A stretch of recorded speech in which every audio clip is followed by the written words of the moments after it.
அதில் நம்ம என்ன சப்ஸ்டியூட் பண்ணிக்கலாம், பி வெக்டர் போட்டுக்கலாமா. அப்போ E total vector is equal to minus B vector divided by 4/ε0.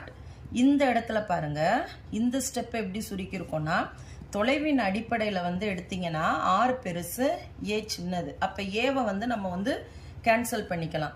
அப்போ ஏவை நீங்கள் கேன்சல் பண்ணால் ஏ ஸ்கொயர் அப்படியே போயிருமா. அப்போ இந்த இடத்துல என்ன இருக்கும், ஆர் ஸ்கொயர் 3/2ன்னு வருமா.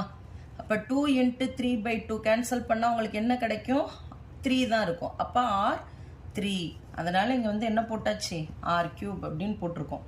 இதுதான் வந்து ஃபைனல் ஆன்சர்.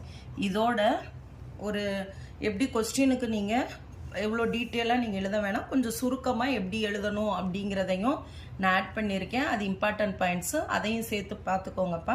ரொம்ப ஈஸியான கொஸ்டின், நிதானமாக பாருங்கள், உங்களுக்கு புரியும். எக்ஸாமுக்கு நீங்கள் இவ்வளோ பாயிண்ட் எழுதினாலே போதும்ப்பா. இதில் வந்து ஃபஸ்ட்டு அந்த விளக்கம் வந்து ஏபி என்பது எக்ஸ்ஹெச்எல் அவ்வளோ எழுதினாலே போதும், அதுக்கு 1/2 மார்க் கொடுப்பாங்க. அதுக்கப்புறம் இதில் உள்ள பாயிண்ட் எதையுமே சுருக்காதீங்க, இதை அப்படியே படித்து எழுதிக்கோங்க. படம் கண்டிப்பாக வரையணுப்பா. தேங்க்யூ.